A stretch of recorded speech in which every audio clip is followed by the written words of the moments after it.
Okay, we're ready to roll.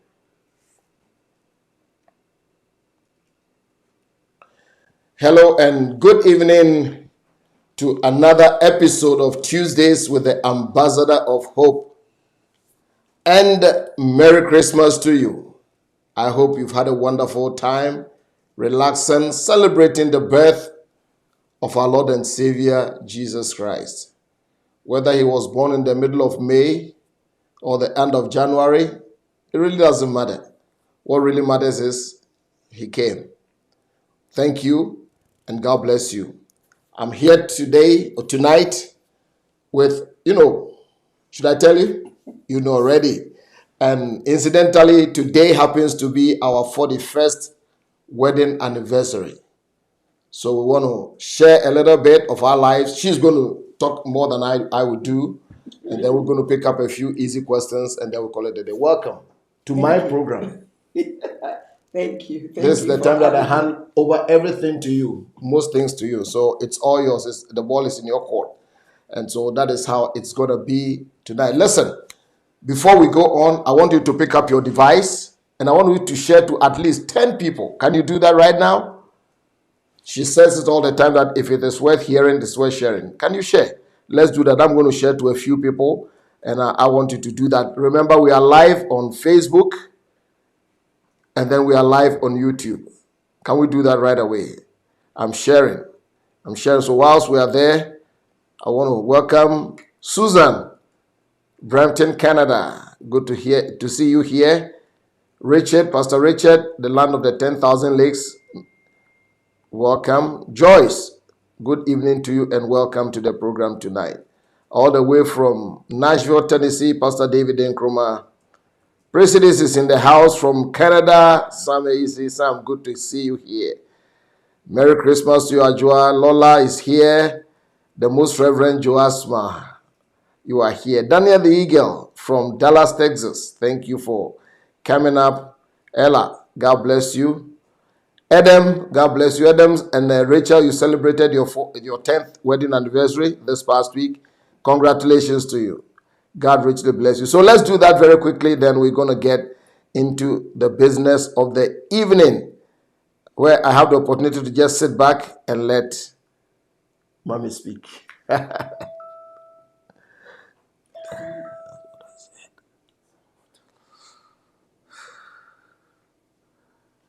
So are you all doing it? Are you all doing it? All right. We go right away. Listen, it's been 41 years. People have asked us a lot of questions. How have you done it? What is this? What is that? What is this? What is that? And I feel that there's no easy formula to anything. For me, the biggest thing is that if you should ask me, I tell people all the time that every marriage is as good as the individuals involved. Every marriage is as good as the individuals involved. What do I mean? This is what I mean. Listen, no matter how gifted you are as a cook, no matter how anointed you are as a cook, you will not be able to make good omelets out of bad eggs. I want to repeat it. No matter how good a cook you are, you will not be able to make good omelets out of bad eggs. Why? Because the eggs are bad. They are off. So you may turn it around, twist it, whatever it is, they are off. So I tell people all the time that the individuals involved in the thing, they determine the climate. Marriage is between two imperfect. Marriage is a perfect institution created by a perfect God, made by a perfect God. But the original intention doesn't always find manifestation because imperfect people get themselves involved in. But the beautiful thing is that when we have the mind, the attitude, and above all the grace of God, we are able to do it. I don't think anybody sets out in their lifetime to go marry an enemy. But sometimes things happen and we understand. And as you listen to us today, as you listen to some of these things, everything that we are going to say comes out of a heart of deep humility and gratitude to the Lord. We've been this far by nothing but grace, not because we are better than anybody, not because we have some superior powers, not because we have light halos around our heads. No, it's because God's grace has been with us. We've taken the word of God and we've intended to make this thing work. Because no matter what it is, including marriage, nothing works until you work. And so again, we just thought about some 41 things that we have learned along the way, just on and on and on. So I'm going to turn it over to you. about your 41 things. If you can read some of them to us, or you want to say something before we go right 41. ahead. Thank you Anyway, very much. Thank you. Just to add to what my husband said, but um, we we've come this far by grace, yes, and I say that yes, we've come this far by grace, but grace doesn't exempt you from hard work. You have to make it work, like he taught. Uh, I say it that marriage is like a school that you never graduate. You unlearn, you learn, you relearn, and you apply what you have learned in the relationship. And for me, it takes two proactive people, not just two people, but two proactive people to make the marriage work. Because we can't leave our marriage or our relationship to chance. Uh, it is said that everything left to itself will eventually deteriorate. So we need to work on the relationship, because if we leave it to chance, our marriage won't work. When we were dating, when you and I were dating, we were very proactive in what we did. But soon as we got married, we left everything to chance. And if we leave things to chance, it won't work. And so for me, marriage is work. yes. Is it work like you sweat, or you work on it like joyous You sweat or something? it's you work on it. You work on it in life, in everything, in every sphere of life, in even in our natural body. If we don't work on it, we won't want what we see or what comes out eventually in your business, in your career, whatever it is. We work on it. That is why we go to school. And so we have to apply these things into our relationship. It's very important that we do that. So I have a few things here, and I don't think we're going to go through all of it. But for me, the first thing in our relationship is having a constant, meaningful communication. Constant, meaningful communication. Sure.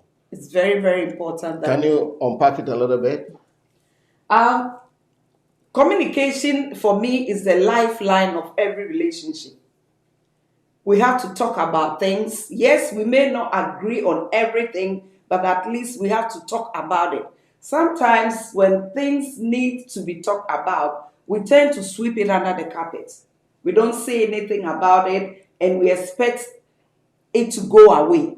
Yes, there are some things that with time it goes away by itself, but there are some important things that if it needs to be talked about, we have to talk about it. So constant and meaningful communication is very important. Yeah, I think it's very important. But whilst we talk about that, I want to just add a little bit to qualify the constant, meaningful communication.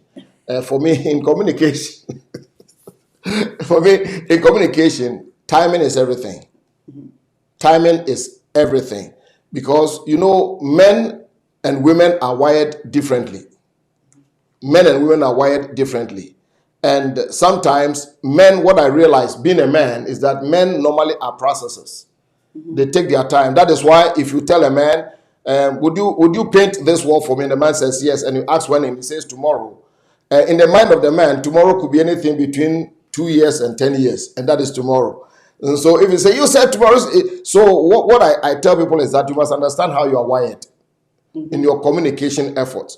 Because the truth of the matter is that if you follow the man around, we need to talk now. We need to talk now. He may take the trash out and go with the trash truck. So you have to be very smart. I hope what I'm saying is true. Yes, it's Because true. for me, I'm a processor. You can have a meeting with me right now, and I'm thinking through things. I have to go back, lie down, think through it. She will give you immediate answers and things, and she's mostly right. So you must know how you are wired so that your communication will be effective, meaningful. That's how I see it. Yes, and Yes. it's so true. And like you said, men are wired different from women. Yes. And so, like he rightly said, if a man says tomorrow, tomorrow doesn't mean tomorrow the next day. That's my tomorrow. Tomorrow might be a week or two or whatever. And again, how and when you say it is very important. How and when you communicate with your Timing. spouse Yes. is so important. Right. So for me, communication is very, very important in a relationship. You could be in the same house with your spouse and never communicate. Okay. And when we talk about communication, does it always have to be with words too? No, with gesture, everything is part of communication. Okay. Body language. Right. That's good. Sure. So what else? Let's go. And by the way, listen, if you have any questions, please send them in. They'll show us the questions and we'll attempt to answer your questions for you. We've got just about 35 minutes to go. So let's do that. We just want to talk to you and then bring up your questions for those who are married, those who are not married, those who are sorry you're married, whichever one it is. Let's do that. Let's see. Let's go. And for me, another thing is the willingness for us to grow together and support each other. Grow together, like what age or? Not in age. Scripture says, when I was a child, I spoke like a child, I reasoned like a child. But when I became of age, I did things differently. And so it's important that in our relationship, we grow, and not just one person growing, the other two must grow. So let's say maybe 5 years, when you married 5 years ago, you handle things differently. But now into your 20, whatever, things must change around you. So growing together is very, very important, as a couple. Yeah, I totally agree with you.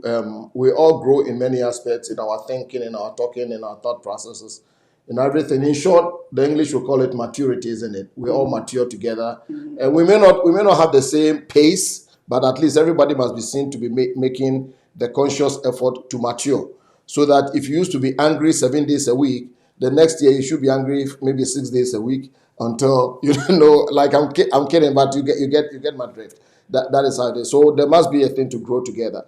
Other than that, you grow apart. Yes. You grow apart. Sure, yes. Go ahead. It's very important. Yes. Other than that, you grow apart. And then for me, respecting each other.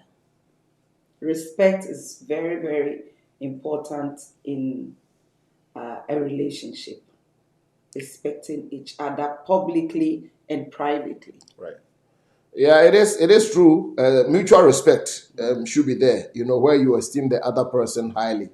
And the show of respect has got to do with your words, your gestures, your thinking about the other person, and that on that matter, I just want to say to married couples or people in relationships or whatever it is, that you always have to be mindful about the things that you say to other people about your spouse.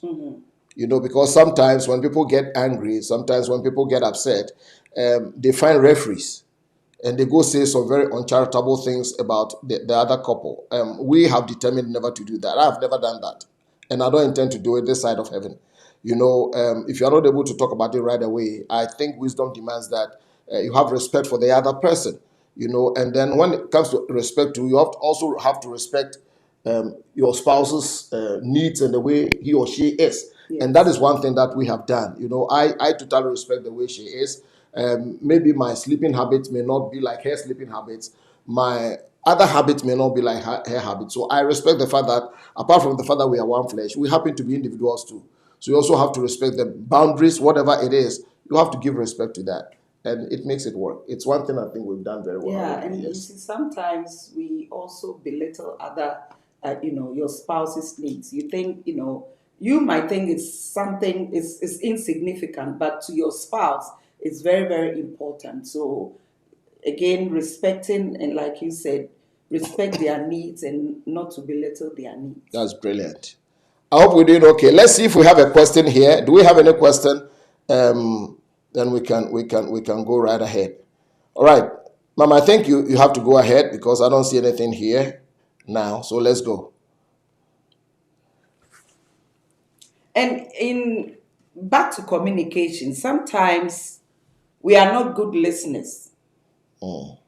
We are not good listeners because I feel like that sometimes we already have made up our mind what we need to hear or say. So we don't take our time to listen to what our spouses are saying, or we don't take our time to listen to their needs. Could it even be that we don't listen to what they are not saying? They are saying by not saying. Possibly Yes. so. You know, one of the things I've learned in marriage and in relationship is that sometimes we don't listen to understand. We listen to speak back. We listen to have a little punchline. We listen to wriggle our way out of a situation. So you are very right that in relationships you must take your time to listen. And listening is an art. I tell people, you listen attentively, you listen intentionally, you listen understandably. These are very important. You listen, make eye contact. If you are reading, put the book down. If you're on social media, put the phone down. Listen. Other than that, she might be telling you that the house you are being drowned. The house is the pipe is burst, is drowning, and you still say, "Okay, I understand." Meanwhile, half of you is watching some soccer game or somewhere. So listening is very important. Listening understandably, and don't listen to talk back. Listen to understand, and then listen to what is not being said.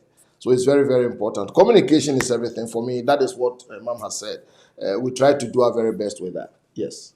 Yes, and I think another one too is having shared goals. Okay. Having shared goals, Yes. because I think it's very, very important in our relationship for the couple to have shared goals. Because What do you mean? Like, can you give it like example in our lives or something? What are some of the goals, shared goals? for example, if one of the basic shared goals that we try to is, let's say, oh, it looks like I've gained weight. I want to lose a pound or two or something. We share it together and we make the effort to, do it together. It's our goal to lose some weight. We share it together, and so it becomes easy for the person to go along with the goal that he or she has set. Right. That is very true. She used weight as an example, but on that one, scripturally, my weight is not, my burden is not light and my yoke is not easy. But it is true, we share a lot of these things we talk about. You see us walking, running most mornings and doing these things. It's all part of it. Sometimes one may not feel like, doing this thing, but, say, hey, come on, let's go. And so we share these things and we collectively rejoice. I stand on the scales and when I've lost about, not a pound, maybe a little bit of a hair's breadth of something, I celebrate, I lose 1 pound, I celebrate with 10 pounds of chocolate. I'm just kidding, but that is what it's shared goals. Yeah, so and then in sharing our goals, we keep each other to accountable. Yes. We keep each other accountable. So it's very important for, you to do that as a couple. Okay, I have a question here. Somebody says that, what do you do when your spouse keeps disrespecting you? What do you do to solve that? Is there any wisdom in that? I think you have to find out why your spouse keep disrespecting you. Why? I mean, the why. There must be something. Right. Because I personally don't see why your spouse must keep disrespecting you. That you have to find out why. So that is when communication again comes in. Maybe you've done something. Maybe you said something that your spouse didn't like. You are not listening. Maybe you are not listening. Making adjustments. Yes. And again, sometimes as spouses, we think we can change our partners. Right. But I need to tell somebody that you can't. Well, she's not been able to change me. Sufficient. You can't. That is not in your hands to do. And I don't know, but please forgive me in case I'm wrong. But I also realize that sometimes we throw words about that may not have the true intent of what the word was manufactured for, if you like. Because sometimes I say this, you have disrespected me, and sometimes it's maybe a little disagreement. Then we use the word, you disrespected me. Maybe you did something that somebody had to talk about. Oh, you disrespected me. So we also have to be very careful about our choice of words. Because sometimes, I'm not belittling the fact that maybe some people are very disrespectful. But in marriage, disrespect is a no-no. You should not. But what constitutes a disrespect? Because for somebody, if let's say this cup is here and I tell her, well, it might fall over, so let's move it to here, you are disrespecting me.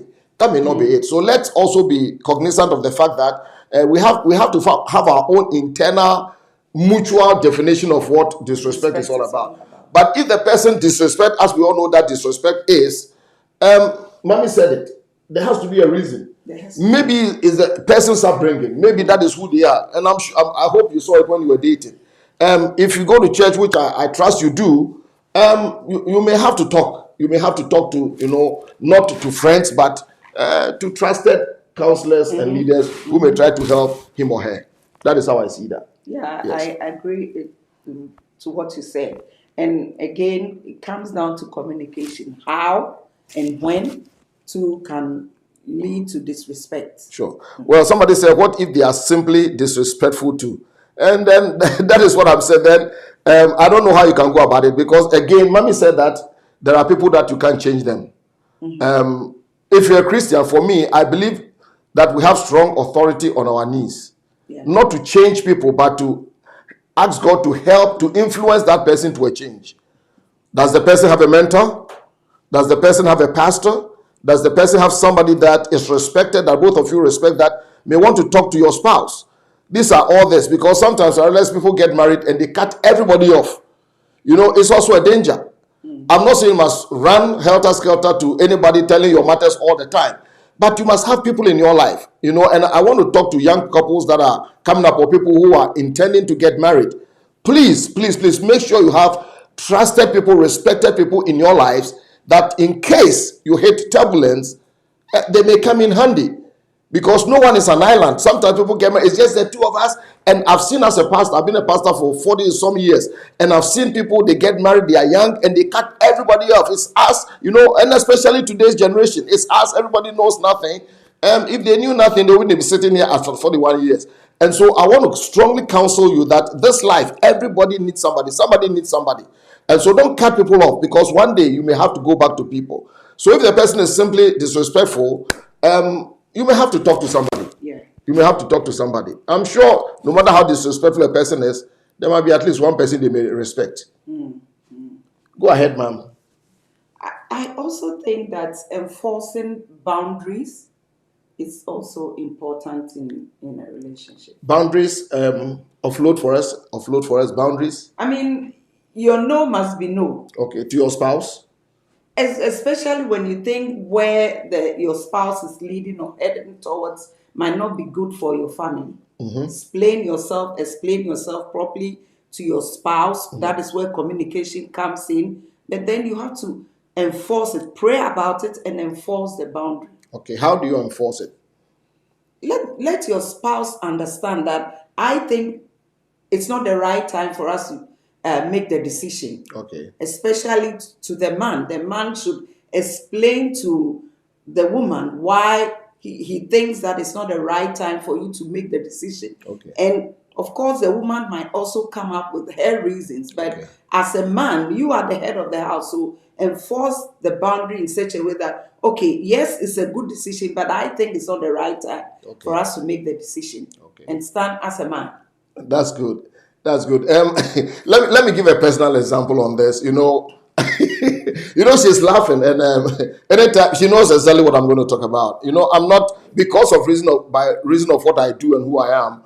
I'm very careful about doing deals with people and those business things. I'm not into those. Because of my temperament and the person that I am.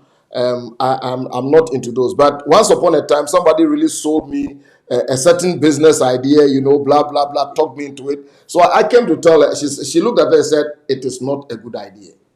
It is not a good idea. Needless to say, this guy really talked me into the thing. And let me tell you, if I have lost money in this life, that thing was it. I'm talking about hundreds of thousands of dollars, I kid you not, that I had to sustain something just because of my good name. Just because of my good name. I could not walk away just because of my good name. And anytime I bring it up looking for sympathy, she will look away. or read a book or something, or pretend she's doing makeup, It ate me until some few years back I was able to get, but it cost me. So it's important that we listen to each other. It's important that we listen to each other. Man, remember, you may be the head, but she may be the neck that turns you around. So be careful about that. And so boundaries are very important. Sometimes you may even be getting into some relationships that look innocent, and one of them may hint you that, especially for us men, you can just go and hit your head against the wall. So let's listen to these things and it will help us. It's one of the things that have been a blessing to us. So let's go right ahead. Let's see. Any questions? Do we have any questions in there? Okay. I knew somebody was going to ask me that. What does it matter? Why do you want to know? We just met. And can you ask me a better question, please? Sometimes it's like, can you ask me a better? I'm not going. Honestly, I'm going to answer that, because I feel like it's like, I've answered it over and over and over. We met, so we are here. So can I have another question? Okay. Oh, I thought we were moving on. Okay, go ahead. It says, can you please speak about why you chose December 26th as your wedding day? Is it symbolic? How important is the day of marriage? Oh, it wasn't symbolic. I guess it was kind of like a holiday season. Families will be around. Yes, we determined that around that time family will come in, because we had families scattered all over. Yes. So that's why we chose December 26th. So it's nothing symbolic. I also wanted Jesus to be happy that right after his birthday we had our wedding. No, but nothing symbolic. I think it was the convenience of having people around. Yeah, it was. Everybody traveled in. So that is why there's no symbol, there's nothing. It's just a date. Mm-hmm. That is why we did that. Yes. Anyone? All right. How can we determine the cause of our season of delay? Did we cause it? Did the enemy cause it? Or is God allowing it? I think whoever sent this question, you have a book to recommend to those people, the person. Overcoming Delay by a certain Ofosu-Appiah. I think you should go get that book, Overcoming Delay by a certain Ofosu-Appiah. I think he addresses 4 major root causes of delay. Mm-hmm. God, Satan, other people, and yourself. So when you read it, you might be able to determine where the delay is. And for me, I say that the most dangerous, when God is delaying you, you are safe, because he knows that he's protecting you. When other people are delaying you and you realize that, you may be able to fight it. When Satan delays you, but the most dangerous delay is the delay you cause yourself. It's the delay that you cause yourself. And I believe that if you're a Christian, the steps of a good person are ordered by the Lord. God is totally sold out to your success. But there are some things that we do in our lives that may cause delay. Mm-hmm. There are some things we may do. Sometimes God brings you all kinds of good people in your life, and you have something to say about everybody. I don't like his legs looks like sticks. Oh no, his waist is too small. No, I don't like the look of his nose. No, the eyelashes are too long. No, this, that. And it goes on and on and on. And before you know, it becomes true of the adage that time and tide waits for nobody. So there are things that may delay you. Sometimes your temperament, sometimes the way you talk, sometimes the way you look at things. And people watch. People watch these things. So these are things that you have to be. The delay that comes from your own self. Maybe you have something to say about that. I think it's important. Yes. Because I feel like sometimes we tend to look for, quote, a perfect person. Yeah, like me. But nobody is perfect. If you're looking for a perfect person, I don't know, but you might think God has delayed you. But it's got nothing to do with God. So at least if the basics of the person is good and okay, that's fine. You don't need a perfect person. Thank you. And then also, please understand, maybe you are not perfect. Oh, I am. We are all not perfect. I am. I mean, you can choose not to be perfect. I am. We are all not perfect. We all have weaknesses. I don't have any. I'm just kidding. But what I wanted to talk about is the fact, talking about this delay things, and you talking about you have this, have that. Everybody starts from somewhere. Yeah. Everybody starts from somewhere. And I remember that we started from a point, from very, very, very, very humble beginnings. Very, very, very humble beginnings. And one of the things that I want to say, we were not like this, yes. When you say we are not like this, I didn't wear like orange shirt, hopeful heights, ambassador of hope. No, what I mean is that very, very, very humble, not a lot of money. I mean, no money sometimes, but I want to say publicly here, and I really want to thank her from the bottom of my heart, because we've seen some things in this life. We really, really have seen. And there was never one day up till today that this woman ever complained.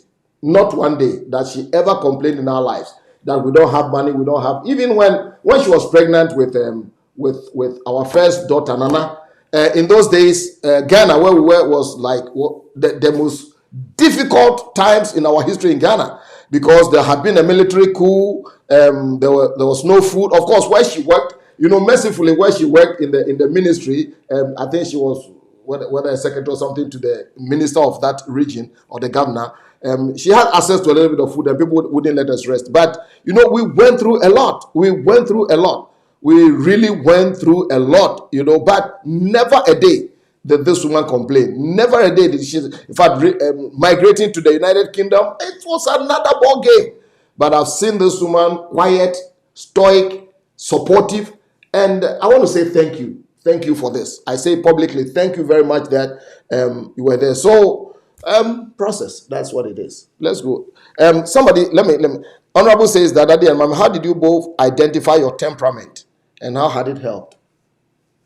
Well, I think for me, naturally, I am not a complainer. Okay. I think that is for me. I think that's how I'm wired. I always believe that wherever I am, I'm not going to be there permanently. Things are going to change. So for the best. Yes. So if I'm in a tight situation, I know that this too shall pass. All right. And that has really, really, really helped me. Thank you. May I address this temperament thing again? I think you and I talk about it privately, in our home and things. I know today there's a lot of sophistication when it comes to the issue of temperament, where the psychologists have written books about it. All those, the phlegmatic, melancholic, whatever, they all work very, very well. They sell their books too very, very well. But I tell people that for me, I believe in those things, the temperaments, the books and things. But if you should ask me, the best gauger of temperament and setting of your temperament is the fruit of the Spirit. You heard her whisper to me. It's the fruit of the Spirit.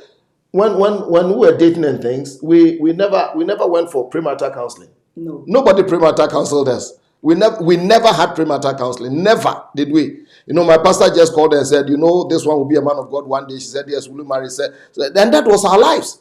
But I believe that the thing that really helped us and undergirded us was God's word, and then the fruit of the Spirit. Because at the end of the day, no matter what because people take this temperament and say, that's for me, that is how I am. I'm redhead, and I don't brook nonsense. I shoot from the hips and things. So I ask people, where is the manual? Where is the document that the one who manufactured marriage wrote? And that is the Bible. And you realize that when people come under pressure a lot, that is when they want to have nothing to do with what the manufacturer is saying to us. So I think that when it comes to the issue of temperament, much as I believe in them, they are there. For me, my greatest temperament setter is the fruit of the Spirit. Yeah. Because there's so much in the patience. And in every relationship, you need a lot of patience. Temperance, long suffering. In every relationship, you need all these things. So the fruit of the Spirit is very, very important, and it's very key. And if you are a child of God, or you know that you don't have a good temperament, the Holy Spirit is there to help you. Yes. The Holy Spirit is there. It's something we don't hear a lot. Yeah. It's something we don't hear a lot. Yes. It's something we don't hear a lot. If we really listen to the Spirit of God, a lot of our arguments would have kept quiet. Because she talked about the fruit of the Spirit, love, joy, peace. One of them is temperance. Temperance is strength under control, patience. The fact that you can say it doesn't mean you have to say it. And I believe that when the Spirit of God is on the inside of you, the moment you want to say it, He will tell you not to say it.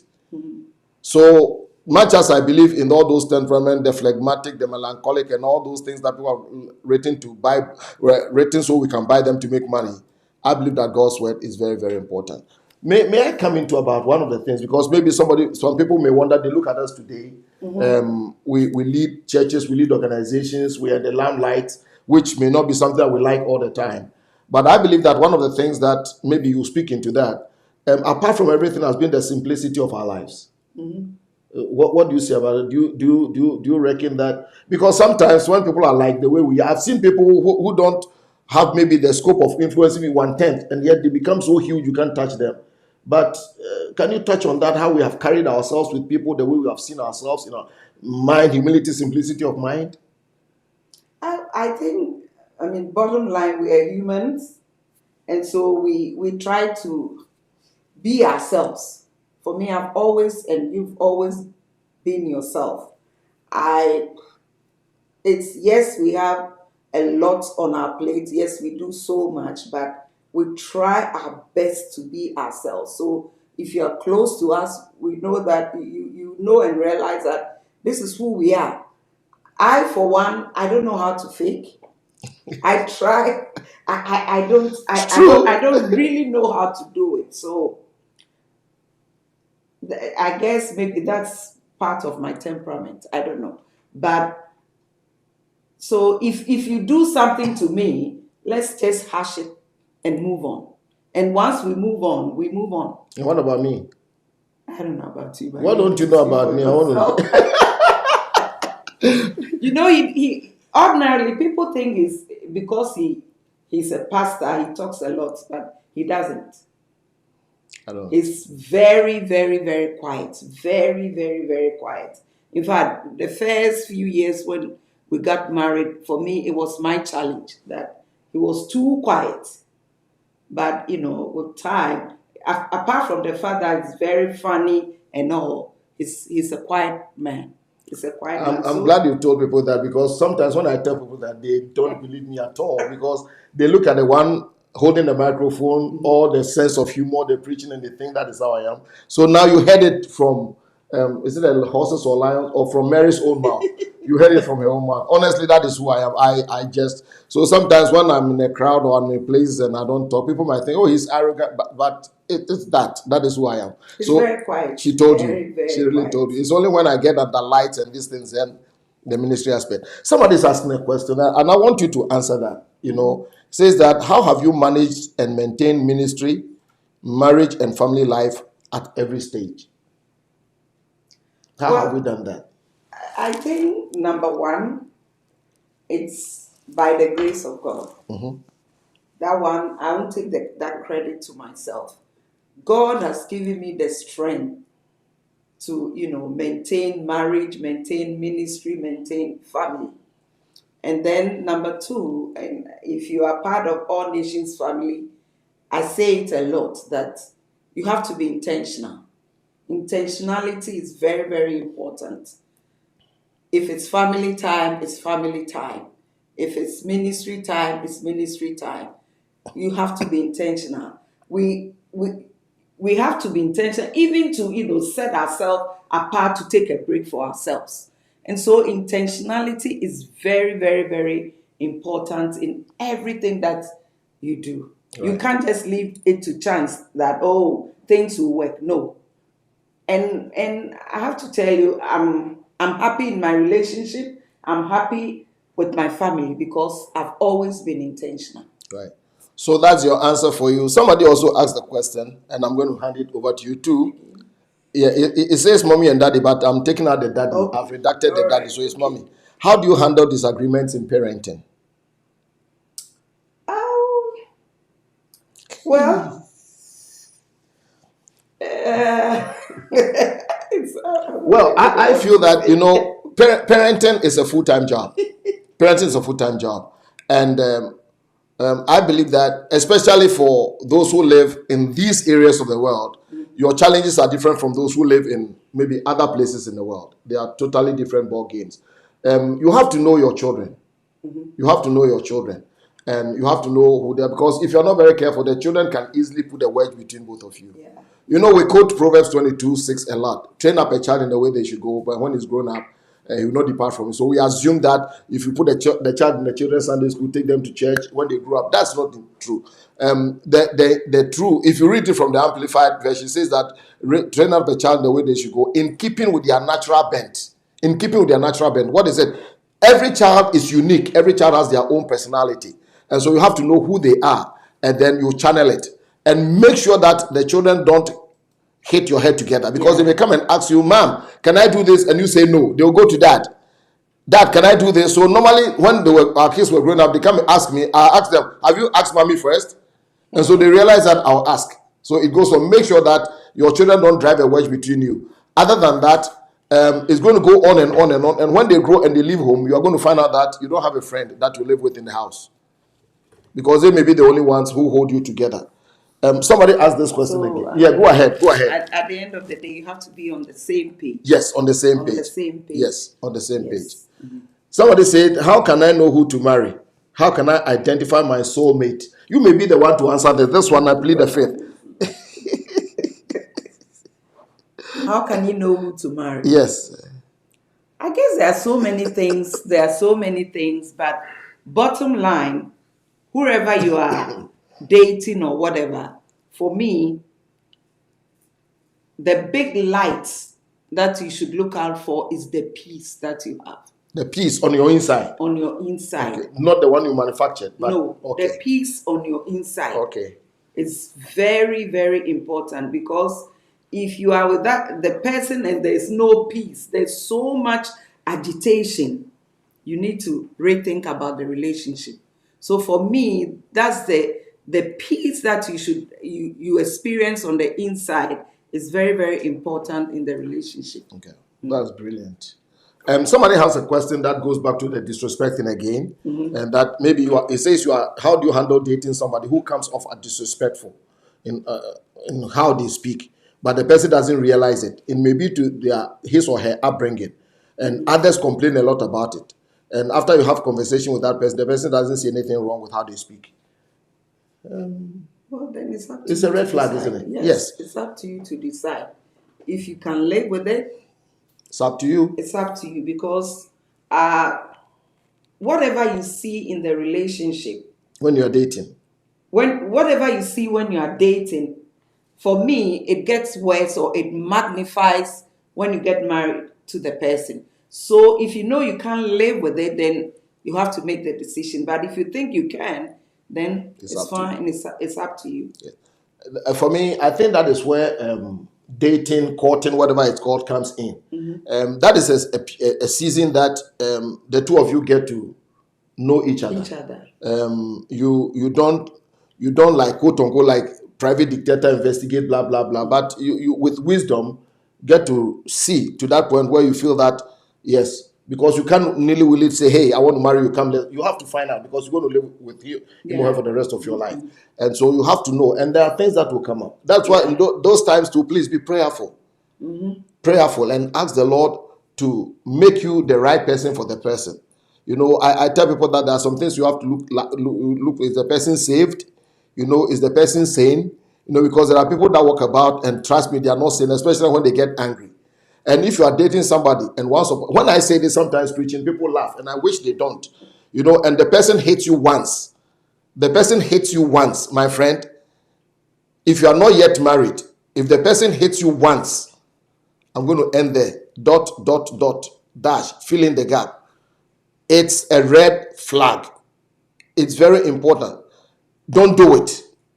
Whether you are what, culture must tell you that. I mean, when I talk about culture, not where you are coming from, but culture as you are cultured, raised right, you don't hate a person. Under no circumstance must there be violence in any relationship. And you can tell that I'm very passionate about that. It is not right any day. You cannot defend it. You have no right to hate anybody. And for me, it's a huge red flag. And if you are dating or whatever, you are living with somebody doing that, I'll hire for you 2 men and a truck. You know, because she says it magnifies. So these are some of the things that you have to look at. I think it's something that is showing for you to work on. All right, ma'am, you have some of your things that we can look at before any questions come.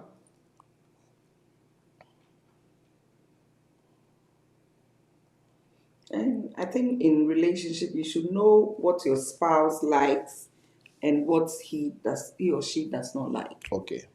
So knowing your likes and dislikes. So what do I like? Somebody may want to know. He doesn't like. I don't like what? You know what Fufu is?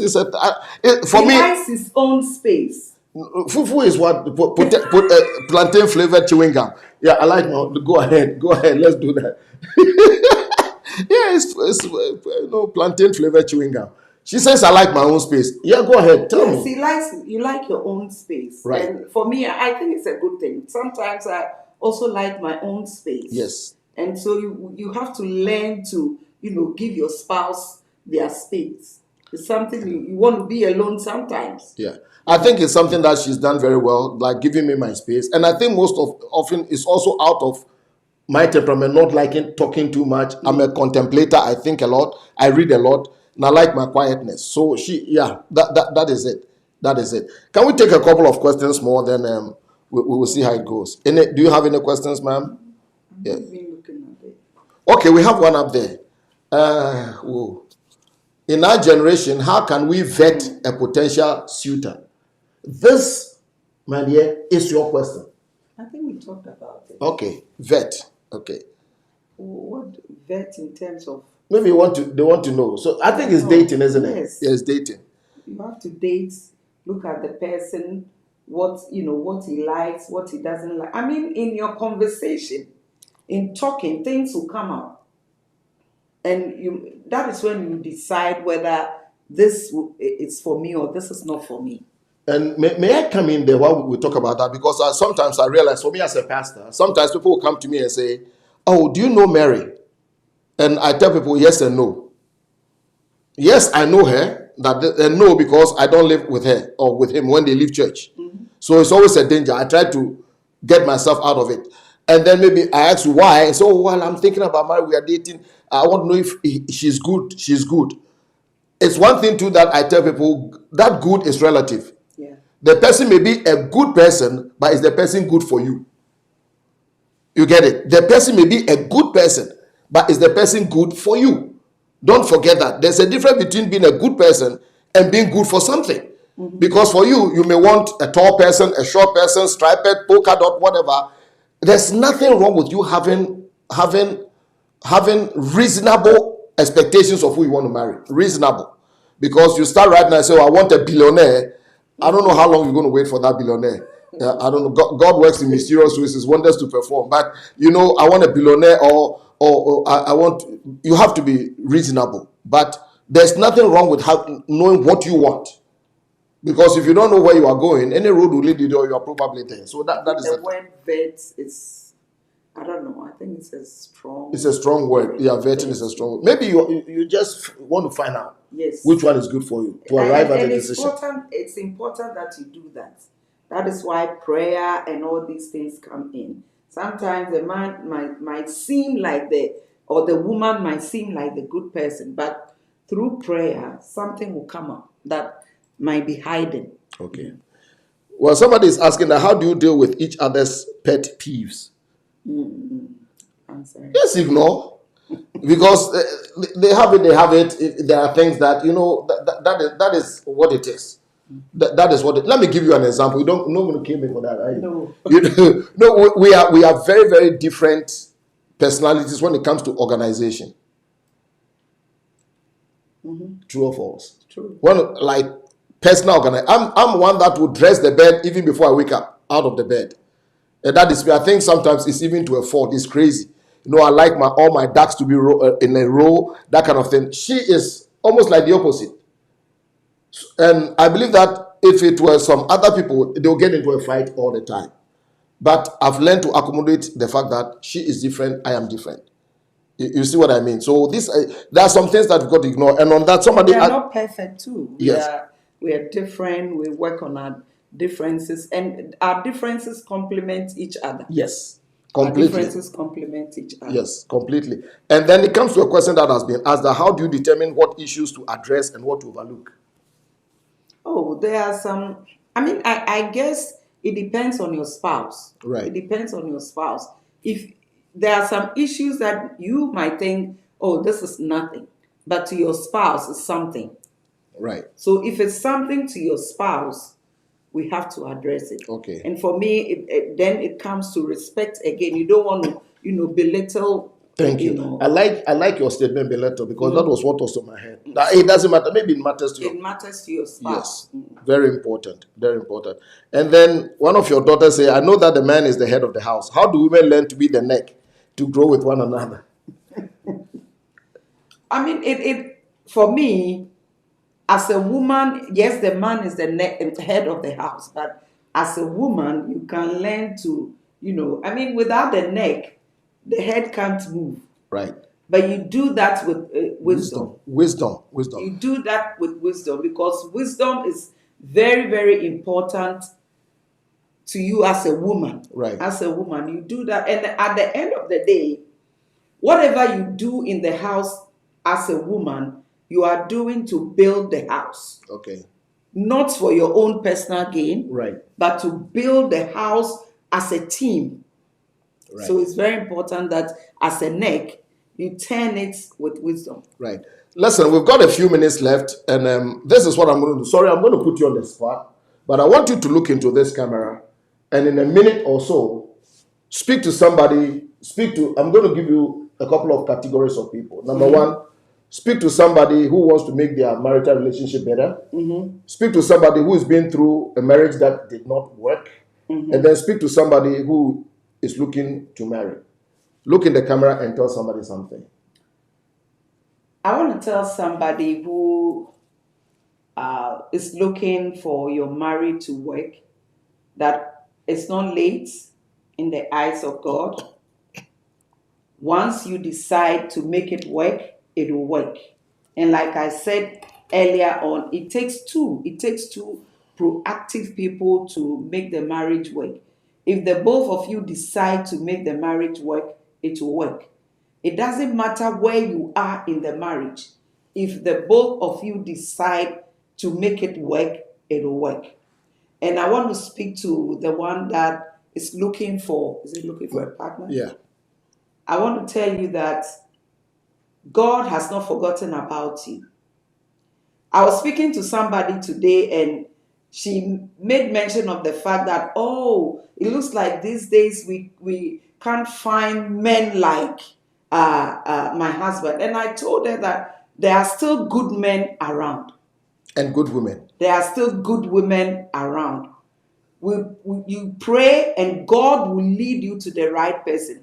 Because you can't say you are looking to marry and then at the back of your mind you think there are no good women or there are no good men around. There are still, yes. And people say marriage is a scam. I don't even know what it means by that. But I believe that there are still good men, there are still good women around. And I believe that somehow, some way, your path will cross to the good man and the good woman. And what about somebody who has been through something that did not work? And they feel terrible, they feel like they failed or something. What would you tell them? You haven't failed. Thank you. You haven't failed. You have learned not to do it again the next time. I believe that God will give you another chance to make it right. Whatever you went through, I believe you learned something for your life. And so don't put yourself down.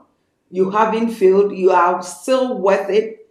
And when the time comes again in your life, you make it right. I believe in you, and I know that it is possible. Amen. And listen, I just want to add my little bit to that because I happen to be the ambassador of hope. And sometimes, being a church person, I've given most of my life to the church and to leadership in the church. And I believe that sometimes the church has not treated people who have been through divorces and things really well. Church rules, hypocrisy, and all of these things have made people feel like they are less than any human being. Listen, somebody goes through divorce. It's not that the person is bad. It's not the person is a devil. It's not the person has failed or whatever. It's only that an institution that they got in did not work. Whether it's the person's fault or not, it's none of my business. My business is that, listen, there's nothing wrong with you. And even if there's something wrong with you, there's nothing wrong with you that cannot be fixed with what is right with you. I want you to disabuse your mind from, especially our church culture that puts people like you down. Listen, we are seated here not because we are superior. We are seated here not even because we happen to be pastors. We are seated here not because we have any extraordinary, extraterrestrial powers, as it were. It's just grace. And for those of you who are married, please be very sensitive for people who are not married and people who have gone through marital issues. It could happen to anybody. It could happen to anybody. Let's be humble. Let's help others. Let's speak good words. And on that, please, I want to believe that the majority of you listening to us, you are Christians. I realize there's this culture that bothers me. We can be too negative, and it almost feels like we gloat when we hear somebody go through things. Can we change the narrative? Can we change the narrative? I don't like reading. Can you open Obadiah for me, please? I don't like we don't go into Bibles and things, but sometimes somebody's issue comes, and the way Christians talk, and there are people who will never darken the door of another church, not because they hate Jesus, but it's because of how the church has treated them. Listen, life is rough already. And when people are going through their rough waters, please, if you can't say anything charitable, please belt up, zip your lip, and let's help people. Sometimes it feels like we even gloat. We gloat, and God doesn't like it. Look at what the Lord said. Please, sorry about that. It says that yes, it's Obadiah. When Israel, Edom was laughing at them when they were taken into captivity, and he talked about the fact that you stood aloof and said you should not have gloated over your brother in the day of his misfortune. Obadiah 12 is one chapter 1 verse 12. You should not have gloated over your brother, nor rejoiced over in the day of their destruction, nor boast. You shouldn't do that. And so when you hear somebody go through something, please, before you share it as gossip, before you say things about the individual, walk in their shoes. That is my heart. Can we be Christians already? Can we love one another? On this, our 41st anniversary, I want to say thank you for saying yes to this man with all my flaws, with everything. Thank you. I'm looking forward to. So don't say that. Well, I'm perfect, but thank you that you live with my perfection. But I thank you all too. Maybe we have to do it again another time. Maybe we have to do it another time. But thank you. We are getting towards the end of the year. It's going to be amazing. Remember, we talked to you about our mentorship classes, the emerging leaders, and then the master class. Listen, the cutoff was yesterday, but today, Mommy asked that I should give one more day. So once we finish this program, you have exactly how many hours? 12 hours. And it's gone. By 6 in the morning, it's gone. Registration is gone. Emerging leaders, please go to our app. Our app. Go to our app. It's going to be on Mondays, this Emerging Leader Mentorship Mondays at 7 for 2 hours every Monday for 6 weeks or 8 weeks, depending on how many questions you don't ask. It's going to be awesome. If you're an emerging leader, you want to be a pastor, you want to be something, whatever it is. It's not straight like I'm going to do you pastor and put a collar around your neck. I'll teach you a lot of leadership things. I'm going to point to your life. Then there's also going to be the master class for people who are senior pastors, bishops, missionaries, top end people. You may be pastoring the church under somebody, but you have your own branch. Register for that. Send me an email and let's do that. 12 hours from now is the cutoff, and then I'll give you all. This class will be held on Thursdays at 7 as well. Wherever you are, we can do it. All that remains for me to say is Merry Christmas. Thank you for a wonderful year. I think the next time we gather together will be 2024. Is that 2020? Yes. Yeah, 2020. 2024 is the next time we gather. It's going to be awesome. I'm looking forward to a great year. We've not been this way before. No, we haven't. But God has been. Yes, He has. And we'll be there. And so we believe that 2024 will be better than 2023. Thank you. And happy anniversary. Please buy me a gift. Happy anniversary. And thank you all our helpers. We have some wonderful people here in the studio. They spend a lot of time helping us. Thank you. Thank you. Thank you. Thank you. We applaud you. Thank you for helping us. And God richly bless you. I'll see you when I see you. My name is Ofosu-Appiah, and she is Mary Ofosu-Appiah. I'm the ambassador of hope. She's the ambassadress of hope. Bye-bye. Bye.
Hey, listen, we are back. Forgive us. No, let me say this very quickly before we go.